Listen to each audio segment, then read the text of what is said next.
Hi అండి. Lunch box series day 16. Vegetables గనక పొట్టలోకి ఎక్కువ వెళ్ళాలి అనుకుంటే గనక ఈ రెసిపీ పర్ఫెక్ట్. ఇంట్లో గనక వెజిటబుల్స్ ఉంటే ఖచ్చితంగా ట్రై చేయాల్సిన రెసిపీ. వెజిటబుల్ ఫ్రైడ్ రైస్ చాలా సింపుల్ గా అయిపోతుంది. మనకి నచ్చిన వెజిటబుల్స్ అన్ని వేసుకోవచ్చు. నేనైతే రెసిపీ ఎక్స్ప్లెయిన్ చేయట్లేదండి, చాలా సింపులే, చూస్తుంటేనే ఈజీగా అర్థమైపోయింది. రీసెంట్ గా నాకు వచ్చిన కొన్ని కమెంట్స్ గురించి మాట్లాడుకుందాం. నిజంగా నాకు నెగిటివ్ కమెంట్స్ చాలా తక్కువ వస్తూ ఉంటాయండి. అఫ్ కోర్స్ అవి వచ్చినా గానీ మనం అంత పట్టించుకోము.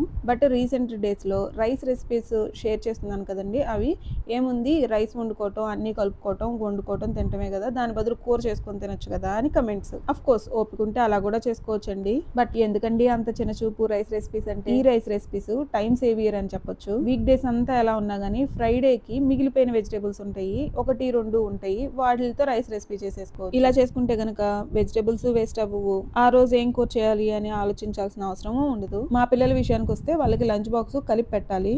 ఈ రైస్ రెసిపీస్ కి కలిపి పెట్టే అవసరం ఉండదు, హ్యాపీగా తినేస్తారు. మార్నింగ్ ఉరుకులు పరుగులు ఉండవు బాక్స్ ప్యాక్ చేసేటప్పుడు. ఈవెన్ డాడ్ లిటిల్ ప్రిన్సెస్ కూడా ఈజీగా చేసేసుకోవచ్చు. ఇక అన్నిటికంటే మెయిన్ టేస్ట్ కూడా ఏ రెసిపీకి ఆ రెసిపీ టేస్ట్ బాగుంటుంది. ఈ రెసిపీ నచ్చితే ట్రై చేసి ఎలా వచ్చిందో కమెంట్ చేయండి. బాయ్.